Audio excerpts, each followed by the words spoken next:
वो क्या था, प्रोनाउन का चेंज। किसका चेंज? प्रोनाउन का चेंज। उससे पहले आप एक बार प्रोनाउन के बारे में लिख लो, फिर अपन प्रोनाउन का चेंज लिखेंगे। प्रोनाउन लिखो, I, we, you, he, she, it और दे। इधर लिखो सब्जेक्टिव केस। क्या? Subjective case. सब्जेक्टिव केस का मतलब क्या होता है? कर्ता कारक, अर्थात जो कर्ता के स्थान पर काम आते हैं। उसके बाद ऑब्जेक्टिव केस। कौन सा? Objective case,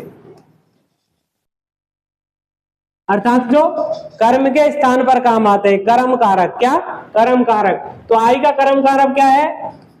me. वी का कर्म कारक क्या है? अस। यू का यू। ई का हिम। सी का हर। इट का इट। दे का देम। ठीक है, ऐसे ही देखो इसका क्या लिखेंगे अब? Possessive case. क्या लिखेंगे? Possessive case.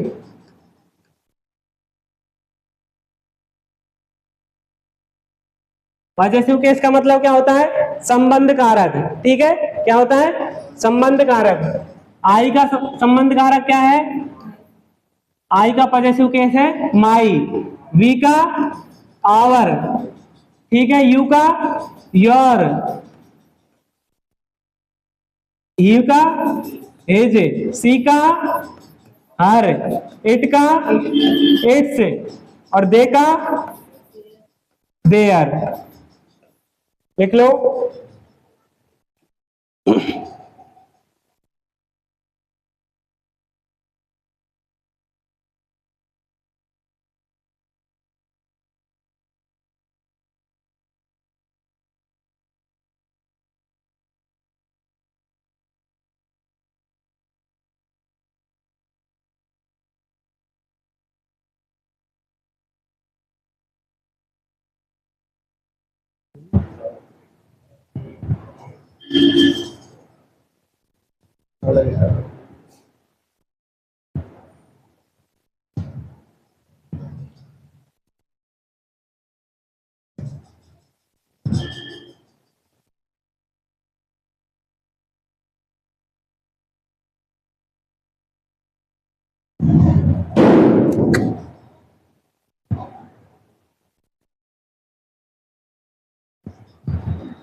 लिख लिया?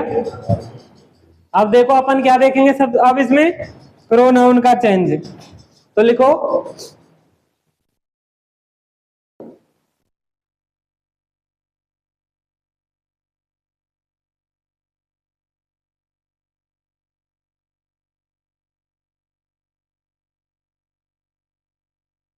यह पहले एक नंबर का डाल के लिखेंगे ऐसे, या फिर ऐसे स्टार लगा के लिख लो, या फिर एक नंबर डाल के लिखो।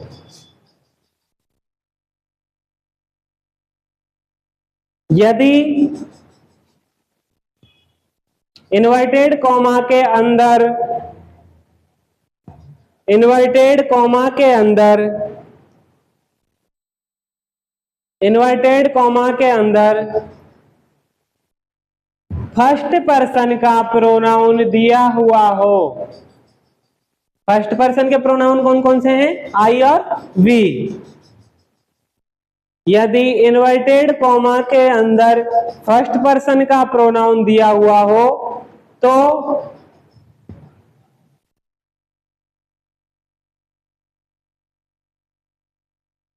तो रिपोर्टिंग वर्ब के सब्जेक्ट के अनुसार, तो रिपोर्टिंग वर्ब के सब्जेक्ट के अनुसार परिवर्तन करते हैं। तो रिपोर्टिंग वर्ब के सब्जेक्ट के अनुसार परिवर्तन करते हैं।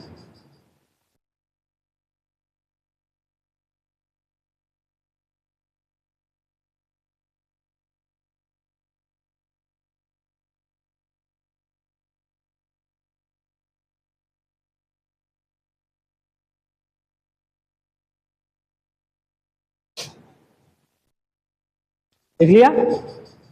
अगला लिखो, 2 नंबर डाल के।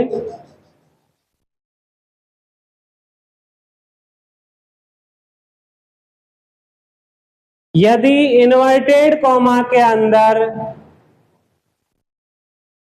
यदि इन्वर्टेड कॉमा के अंदर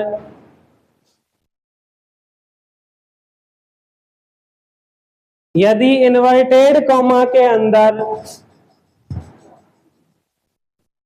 सेकंड पर्सन का प्रोनाउन अर्थात यू, यू, ठीक है, सेकंड पर्सन का प्रोनाउन,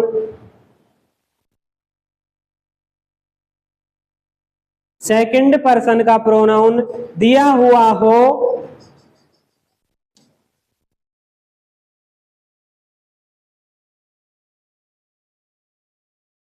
तो रिपोर्टिंग वर्ब के ऑब्जेक्ट के अनुसार, तो रिपोर्टिंग वर्ब के ऑब्जेक्ट के अनुसार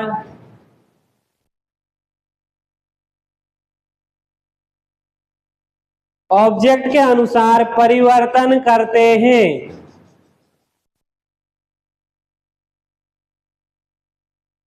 रिपोर्टिंग वर्ब के ऑब्जेक्ट के अनुसार परिवर्तन करते हैं।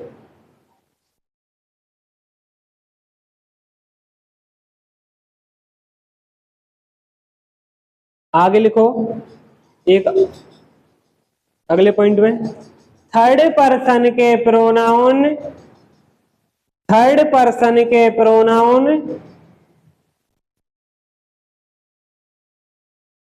हमेशा अपरिवर्तित रहते हैं, हमेशा अपरिवर्तित रहते हैं।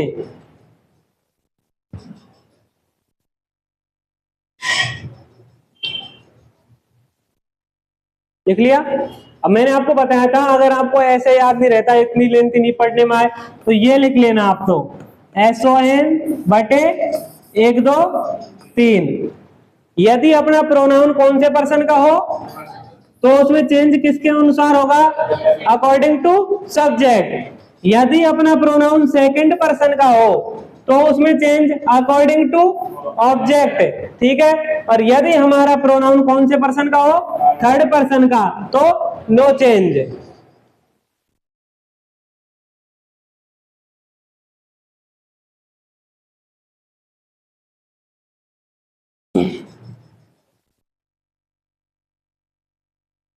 लिख लिया? अब अपना जो अगला चेंज है और सबसे इंपॉर्टेंट चेंज है वो कौन सा है? टेंस का चेंज। किसका चेंज? टेंस का चेंज।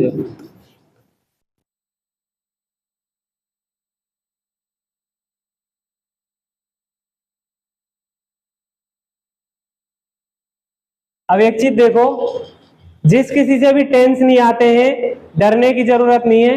एक कल तक हम आपको टेंस का एक चार्ट उपलब्ध करवा देंगे। उस चार्ट के अंदर हम आपको ये दिखाएंगे कि कौन से टेंस में कौन सी सहायक क्रिया यूज होती है, अर्थात कौन सी हेल्पिंग वर्ब यूज होती है, उसके साथ में कौन सी मेन वर्ब यूज होती है। बस वो चार्ट आपको याद करना है, टेंस की प्रॉब्लम आपकी खत्म हो जाएगी। ठीक है? ठीक है ना? कोई दिक्कत नहीं है, टेंस नहीं आते, टेंस हमारे सिलेबस में है भी, पढ़ेंगे भी, लेकिन उससे पहले यहां भी तो काम चलाना पड़ेगा।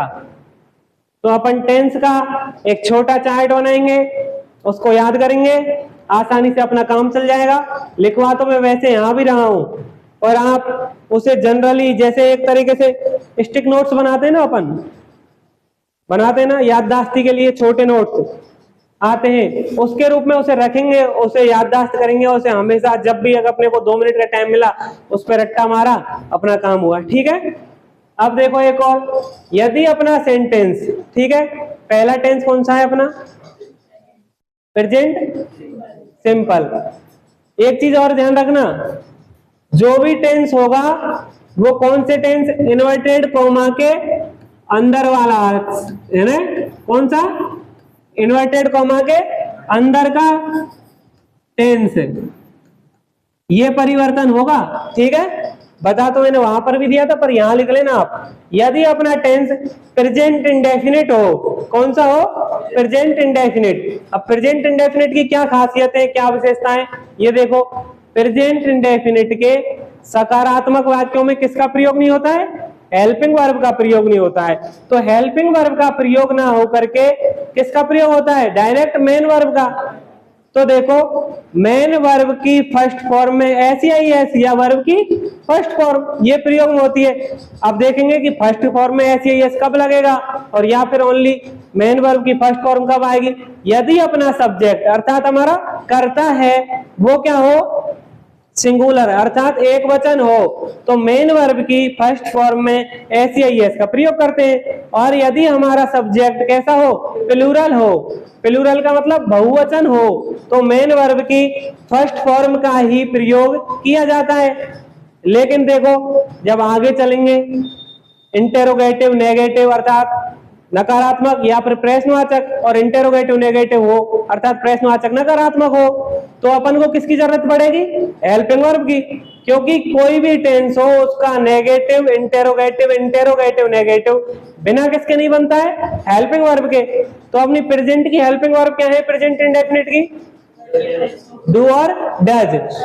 प्रेजेंट इंडेफिनिट की हेल्पिंग वर्ब है डू और डज। तो प्लूरल सब्जेक्ट के साथ तो डू का प्रयोग किया जाता है, और सिंगुलर सब्जेक्ट के साथ किसका प्रयोग किया जाता है, डज का। तो लिखो इधर, वर्ब की फर्स्ट फॉर्म में एस या फिर वर्ब की फर्स्ट फॉर्म या फिर डू और डज के साथ क्या हो, वर्ब की फर्स्ट फॉर्म हो। तो इसको डायरेक्ट से इनडायरेक्ट बदलते समय किस में बदलते हैं, वर्ब की सेकंड फॉर्म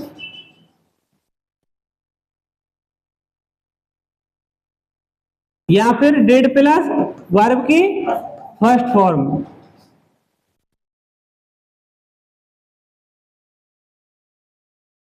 इधर देखो, सेम इसका जैसा ही केस इसका है। इसके अफर्मेटिव सेंटेंस में भी किसका प्रयोग नहीं होता है, सहायक क्रिया हेल्पिंग वर्ब का प्रयोग नहीं होता है। तो किसका प्रयोग होता है, ओनली मेन वर्ब की सेकंड फॉर्म का। और फिर वही नेगेटिव इंटेरोगेटिव के लिए किसकी जरूरत पड़ेगी, किसकी जरूरत पड़ेगी, डिड। ये क्या है, हेल्पिंग वर्ब, इसकी जरूरत पड़ेगी। वैसे देखा जाए तो इन डू डज डिड इनको प्योर ऑक्सिलरीज की श्रेणी में नहीं गिना जाता है। प्योर ऑक्सिलरीज का मतलब समझ रहे हो क्या, सहायक क्रिया। ठीक है, कौन सी सहायक क्रिया, प्योर का मतलब उत्तम या श्रेष्ठ सहायक क्रियाओं की श्रेणी में नहीं गिना जाता। क्यों नहीं गिना जाता, आपने देखा होगा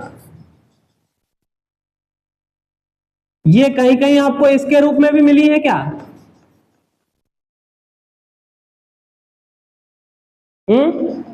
मिली है ना। ऐसे ही इनके साथ देखो, एजेमार वाजवर, ये भी कहीं मिली है क्या,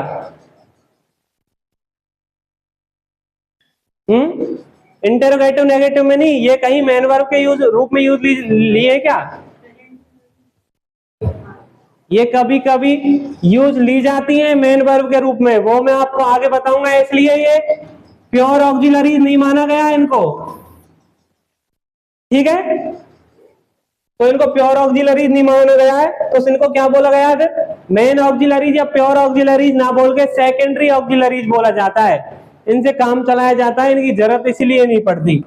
ठीक है, अब आगे देखो, यदि अपना सेंटेंस क्या हो, किन से टेंस का हो?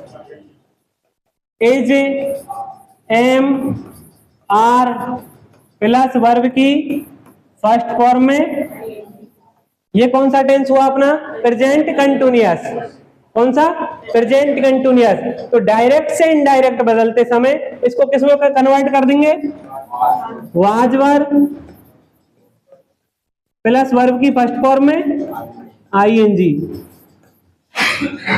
इधर देखो ऐसे ही, यदि अपना सेंटेंस में हैज है और वर्ब की थर्ड फॉर्म दिखाई दे, किसी भी सेंटेंस के अंदर अपन को हैज हैव के साथ क्या दिखाई दे?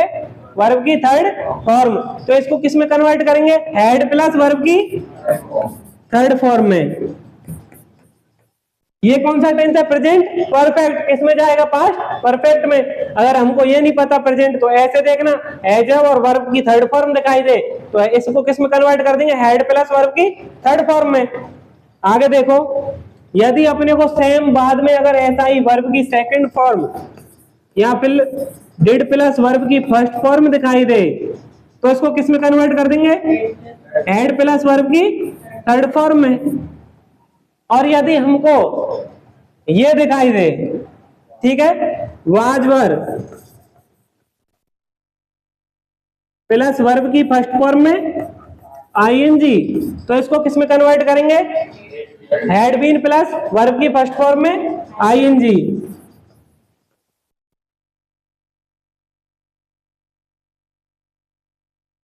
ठीक है, और यदि इनके साथ साथ हमें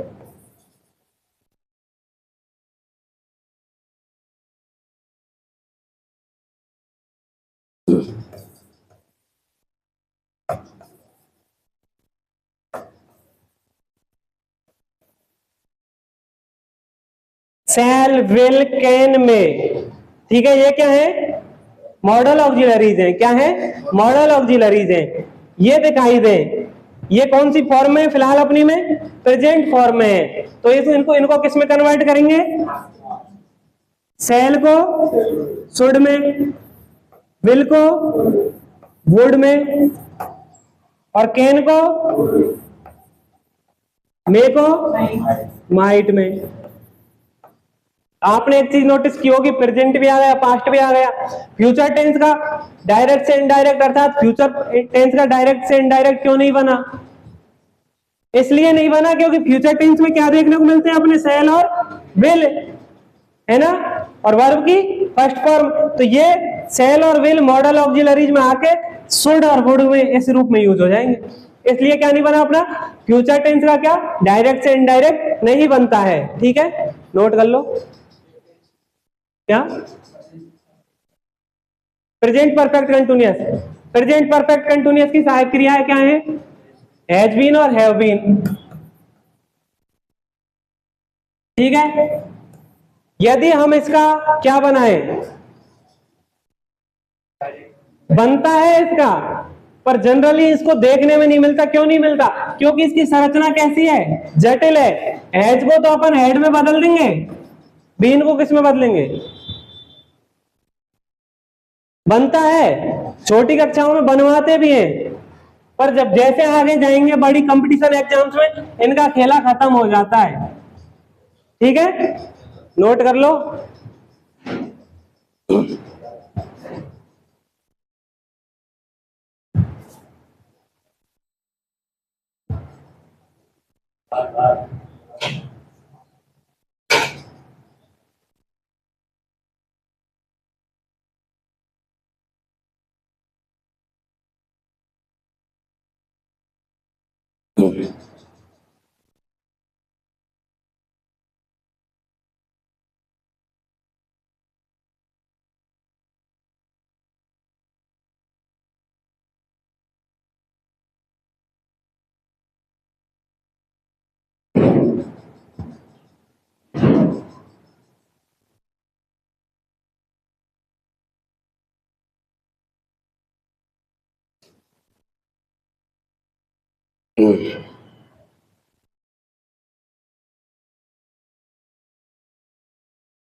कर लिया नोट?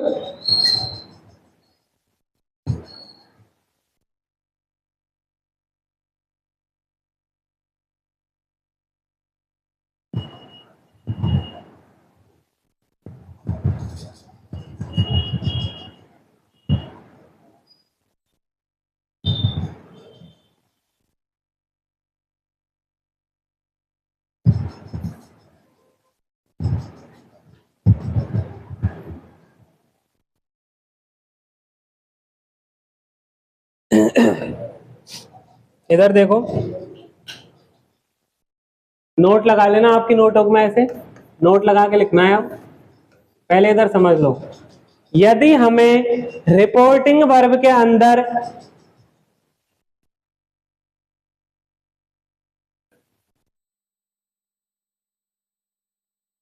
ये दे रखा हो, क्या दे रखा हो, से टू और सेज टू, तो अपना टेंस नहीं बदलता है, नो चेंज। ठीक है, यदि हमें सेड टू दे रखा हो, क्या दे रखा हो रिपोर्टिंग वर्ब के अंदर, ऐसे ऊपर लिख लेना आरवी के अंदर। ठीक है, सेड टू दे रखा हो तो उपयुक्त नियमों के अनुसार, उपयुक्त मतलब सूटेबल, जो ऊपर अपने को लिखा है, उपर्युक्त मत समझना, उपर्युक्त भी लिखोगे तो कोई दिक्कत नहीं, उपर्युक्त और उपयुक्त में अंतर है। उपयुक्त नियमों के अनुसार परिवर्तन करते हैं, लिख लो, नियमों के अनुसार परिवर्तन करते हैं।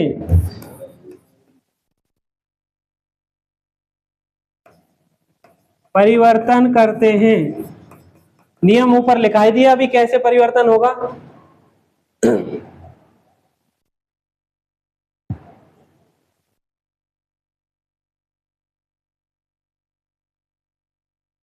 हाँ, ये तो चेंज होगा, अपन तो टेंस चेंज पढ़ रहे हैं ना, वो तो मैंने पहले ही लिखा दिया आपको। अपन अब किसका चेंज पढ़ रहे हैं, टेंस का चेंज।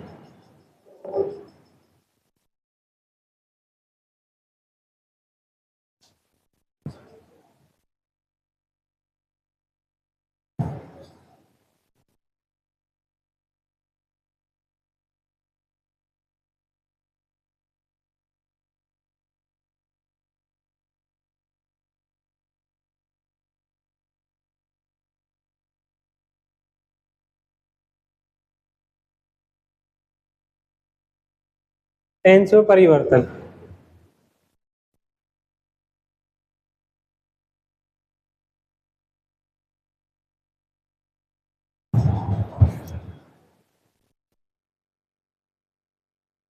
सीईटी का पहचान है, आपके पास मौका है, सरकार ने सारी भर्तियां रोक के रखी हुई हैं, एक साथ पिटारा खुलेगा, पिटारे का मतलब खजाना खुलेगा एक तरीके से, जिसको लूटना हो लूट लेना, जिसके पास सीईटी नहीं होगी फिर वो अपने आप को कोसेगा कि काश में सीईटी पास कर लेता। सारी भर्तियां वापस से एलडीसी, सीईटी, ग्रेजुएशन वाली सीईटी से पटवार, वीडियो, ये सबसे ज्यादा आएंगी, सबसे ज्यादा आपको चांस है, अच्छे से तैयारी करो, इतना हार्ड कुछ नहीं है, आसानी से निकाल पाओगे, कम से कम अपने लिए ना सही, उनके लिए पढ़ो जो तुम्हें हारता हुआ देखना चाहते हैं, जो तुम्हारी असफलता देखना चाहते हैं कि काश ये असफल हो जाए। अपने जैसे पड़ोस में कोई है और वो पड़ोसी ये सोचता है खुद फेल हो जाएगा, तो उसको खुद के फेल होने का दुख नहीं होगा, उसको दुख होगा अपने पास होने का। और ये आज की मेंटलिटी भी है कि अपना पड़ोसी पास हो गया तो हमारे घर वाले ये नहीं सोचेंगे कि हमारा बेटा पास क्यों नहीं हुआ, ये सोचेंगे, ताने भी देंगे तो देख वो पास हो गया तू नहीं हुआ। अपनी कमियों में सुधार करो, इतना हार्ड कुछ नहीं है, सब आसानी से हो जाएगा। सीईटी तो है, 40% आसानी से ला पाओगे, नेगेटिव से नहीं डरना है। लेकिन आसानी से कब ला पाओगे? अगर आपका 60% सिलेबस क्लियर है तो इसके सारे कॉन्सेप्ट क्लियर होने चाहिए, तब आपके 40% आएंगे। आप सोचो तुक्के लगाओगे माइनस में और आ जाओगे, ये मेरा वादा है आपसे। नेगेटिव के अंदर एक्यूरेसी सबसे जरूरी है। 150 नंबर का क्वेश्चन ये आएगा। कितने क्वेश्चन चाहिए 40% के लिए? 15 चौका 60, 60 क्वेश्चन चाहिए। अगर आपने, आप पे तो ये सोचो 150 अटेम्प्ट मत करो, आप तो 100 तो अटेम्प्ट करो, लेकिन आपकी एक्यूरेसी बेहतर होनी चाहिए उसके लिए, तब आपके 60 निकल पाएंगे। और यदि आपने बिना कुछ, आप पे कुछ नहीं आता, आपके कॉन्सेप्ट क्लियर है ओनली 50%, ठीक है, 100 आपने 100 अटेम्प्ट कर लिए, 50 पे अपन 100 रहे, तो मैं गारंटी दे रहा हूं 10 क्वेश्चन नहीं निकाल पाते। नेगेटिव का ये हाल है। बहुत सारी एग्जाम्स में, अच्छी से अच्छी एग्जाम्स में हम खुद ठगा के बैठे हैं, ये ओवर कॉन्फिडेंस के चक्कर में, यार 50 तो मेरे एक्यूरेट है, 50 तुक्के मार देता हूं। तुक्के 10 में से एक सही निकलता है। किस्मत तुक्कों में नहीं चलती है। इसलिए आपको हर चीज का लॉजिक क्लियर करके चलना पड़ेगा। एग्जाम्स में जाने से पहले, पेपर हल करने से पहले हर चीज का कॉन्सेप्ट क्लियर होगा तो ही आप आगे बढ़ पाओगे। ठीक है, लिखो एक चीज और लिख लो बस लास्ट। ठीक है, यदि हमारा सेंटेंस इन्वर्टेड, यदि इन्वर्टेड कॉमा के अंदर वाला सेंटेंस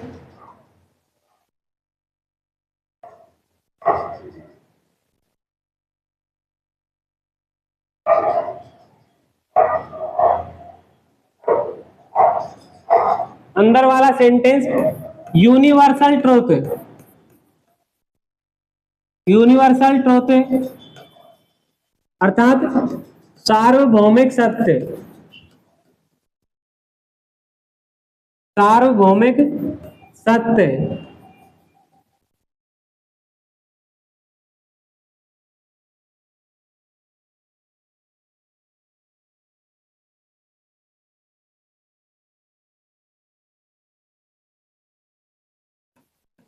साइंटिफिक फैक्ट, वैज्ञानिक तथ्य,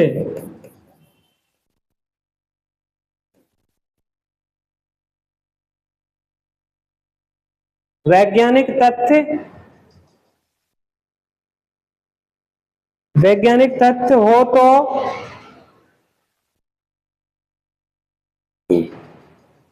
वैज्ञानिक तथ्य हो तो इनका टेंस अपरिवर्तित रहता है, इनका टेंस अपरिवर्तित रहता है।